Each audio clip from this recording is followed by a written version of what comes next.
Let me begin my presentations with our common setting and circumstances, both Taiwan and the Philippines. Slide, please. Countries in the region that are located within the Pacific Ring of Fire are susceptible to numerous hazards and disasters like earthquake, volcanic eruptions, tsunamis, landslide, floods, and droughts. Hence, collaboration among us is very vital, especially that disaster often overwhelms one country's resources. Helping in supporting each can therefore allow a disaster-stricken country to easily cope within the situation. So here are some of the notable catastrophic incidents that happened in the Indo-Pacific region for the past 2 decades. In 2011, we have the Great East Japan earthquake that triggered a massive tsunami, causing widespread damage and loss of over 18,000 lives. In 2015, we have the Nepal earthquake, which killed more than 8,000 people and injured around 21,000 across the countries of Nepal, India, China, and Bangladesh. In 2018, we have the Sulawesi earthquake and tsunami that killed over 4,340 people. And in May 2008, we have the famous Myanmar Nargis cyclone that caused a catastrophic destruction, leaving around 138,000 fatalities. And the worst disaster in the Indo-Pacific region is the 2004 Indian Ocean tsunami, which killed over 230,000 people across 14 countries. Even Taiwan is not spared from disasters. As you know already, in 1999, we have the Chi earthquake that resulted to over 2,400 deaths and 11,000 injuries and widespread damage to properties. Both Taiwan and Philippines are situated within the Pacific typhoon belt, where cyclones are generated. There are even a joke that Philippines are one of the exporter of typhoon to Taiwan.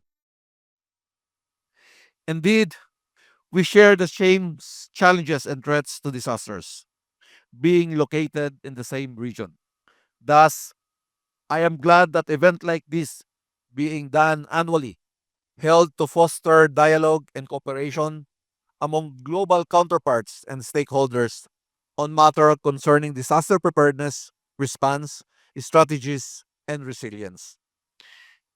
Allow me to present our own setting.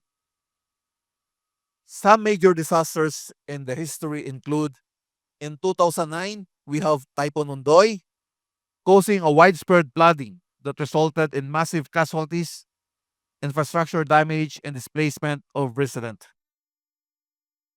In 2013, we have the famous Typhoon Haiyan or Typhoon Yolanda, which claimed lives of around 6,000 people. In 2013, we have the Bohol earthquake that resulted to over 200 deaths and damage to some of our historical infrastructures.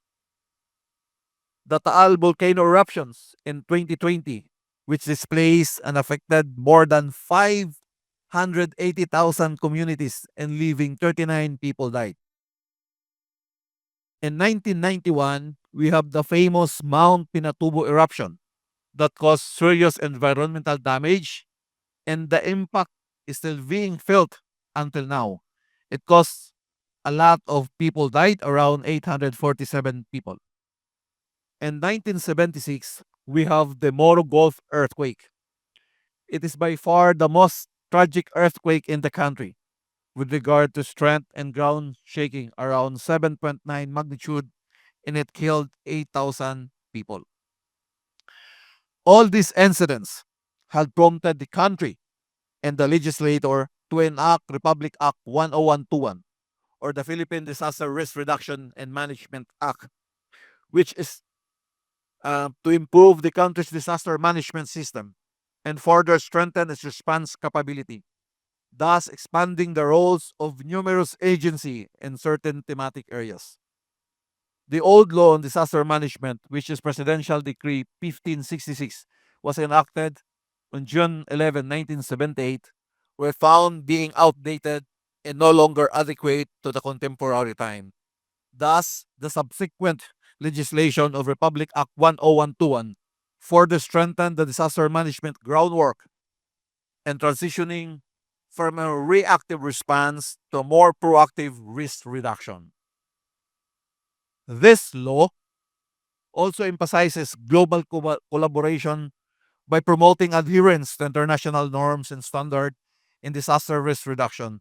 Like Taiwan, we wanted to adopt the standard protocols and principles into national, regional, and local plans.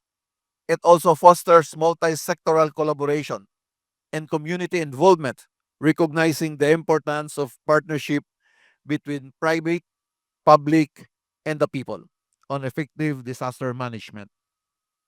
Corollary to this, the National Disaster Risk Reduction and Management Plan of 2011 to 2028 was crafted to lay down the four thematic areas on government stakeholders' focus, namely disaster prevention and mitigation, disaster preparedness, disaster response, and disaster rehabilitation and recovery.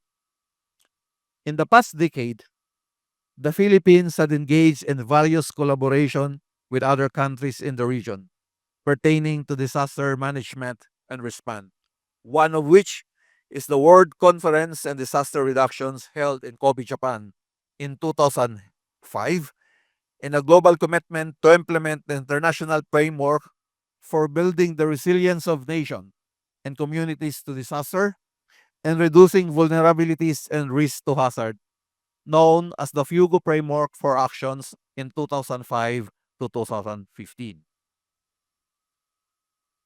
As for the Bureau of Fire Protection Philippines, we also had collaboration with counterparts in Korea, Japan, Singapore, and the rest of the region and the world. For instance, next slide please. We had the US Defense Threat Reductions Agency, or the US DETRA, on hazmat and Severn in 2017 and 2021. We also have the US Special Operation Command Pacific on counterterrorism operation in 2023. Another one is the Gyeonggi-do Fire Service Academy in Korea that offers international cooperation course for disaster management in the various years. We also have the United Union Severn Center for Excellence, the International Security Emergency Management Institute, and the Civilian Research and Development Foundation Global. Like the directions of the NFA in Taiwan, we wanted to have international partners for the Bureau of Fire Protection Philippines. We also had collaboration with the Fire and Disaster Management Agency in Japan. Next, please. Under the Japan International Cooperation Agency and the International Law Enforcement Academy in Thailand. But in much recent year, I am very proud to mention this one because every time I have the opportunity to present the country's directions towards disaster management, I cannot pass without mentioning this particular program between the Philippines and Taiwan. And we called it the JTP program between Bureau of Fire Protection and the National Fire Agency. And we remain indebted to our partners, to our big brothers, and to our mentor, of course, under the leadership of the Director General of the NFA, my good friend, Mr. Jack Shaw, and of course, the TAIF, who are the pillars of this training being done in Taiwan.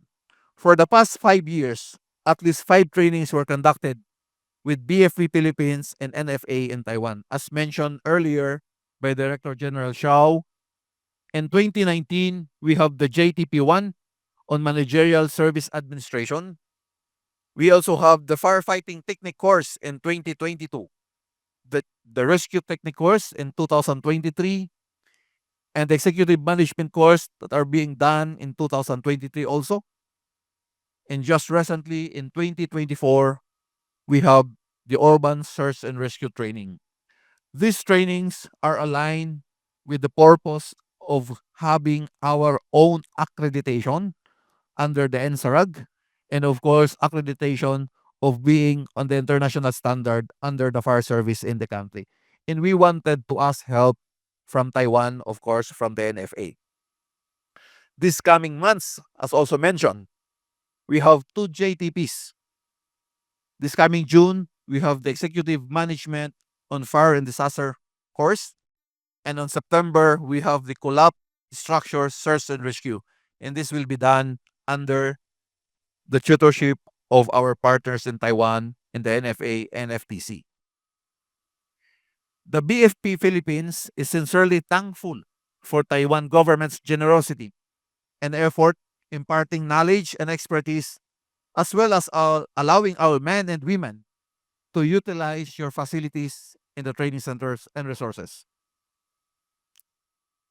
Even our Filipino-Chinese Fire Volunteer Brigade are also engaging your NFA, having a 10-year training program already for the past a decade. Hence, truly, this is an act of kindness on the part of Taiwan that lives up to the nature and spirit of the fire service. And that is the kind of service and comradeship that knows no boundaries.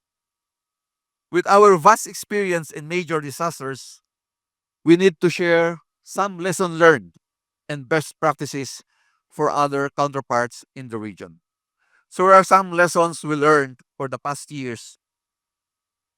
Shifting from a reactive to proactive approach, engaging the community in disaster-related initiatives, investing in early warning systems and disaster-related communication, and other disaster risk reduction management infrastructures, establishing clear communication channels and protocols.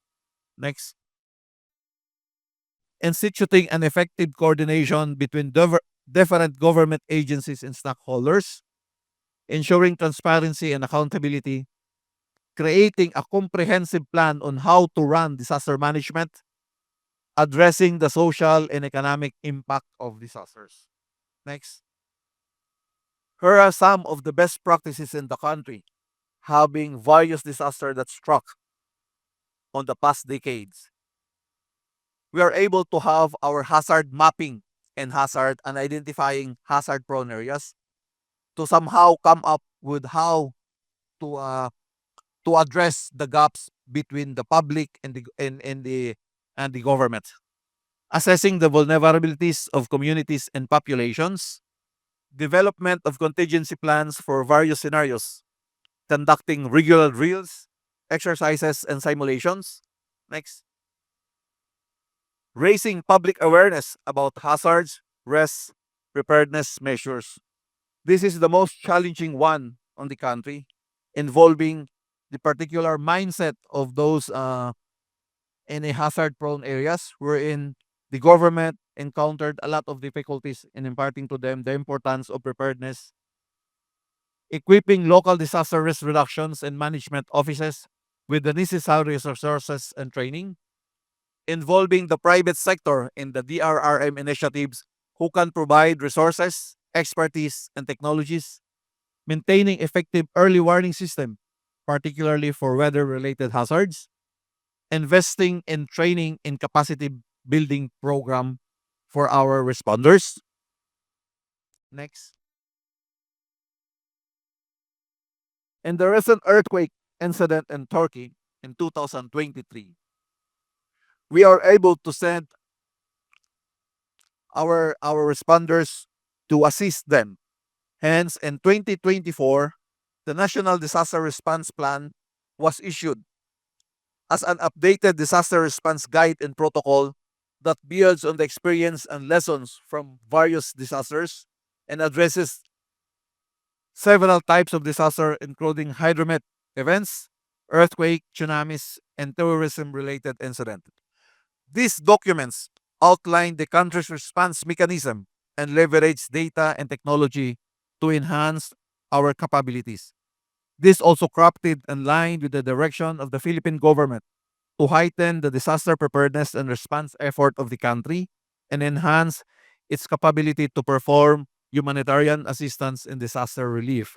As I've mentioned earlier, in the earthquake incident, next please, in 2023 in Turkey, we are able to send a delegate to assess Turkey's in extending relief and deployed resources to extend assistance to the affected provinces of Turkey. The Philippines able to send at least 82 contingents composed of search and rescue practitioners, people from the Department of Health and Emergencies, and some are performing the search and retrieval operation. Also, just recently, following a devastating magnitude 7.5 earthquake in Myanmar, the Philippines deployed a 90-man interagency humanitarian contingent composed of communication and logistic teams, urban search and rescue, the light teams, the PMAT of the Department of Health, and from different agencies, militaries, and private sectors to help Myanmar recover on the impact of the 7.7 earthquake. The deployment is therefore part of the Philippines' commitment to the declaration of the Association of Southeast Asian Nations for collective response to disaster called One Asian, One Response. To borrow the word of our Undersecretary, the Administrator of the Office of the Civil Defense, Ariel de Mosino, he said, "We consider it as our obligation to stand in solidarity with our Asian colleague. And this is consistent with what we call One Asian and One Response, where we build friendship with our neighboring countries." Building resilience and strengthening disaster preparedness measures together are important to mitigating the impact of future disasters. Thus, a platform for exchange and cooperation like these are very much essential and commendable. I believe this is part of the Taiwan's policy and commitment to engage and collaborate with neighboring countries in continuous effort of finding best strategies and installing modern measures that would best suit to the present era of managing and responding to various types of disasters. And before I end, allow me to share a few sayings. Friendship is the only cement that will ever hold the world together. It is the golden thread that ties the heart of all the world. Unity is strength. Collaboration is power. Coming together is a beginning. Staying together is progress. And working together is, of course, success. Believing in this quote, may I therefore convey to all of you, people of Taiwan, our pledge to continuously work and collaborate with Taiwan. We are delighted to remain in the spirit of teamwork and mutual support that transcend local boundaries. It is thus our fervent hope that we reap great success in our endeavors today in the future undertakings and collaborations we'll make. Maraming salamat. Thank you very much for your attention. More fruitful years for Taiwan, more fruitful years for our alliance, more partnership, more trainings, because fire service respect no boundaries. Thank you very much.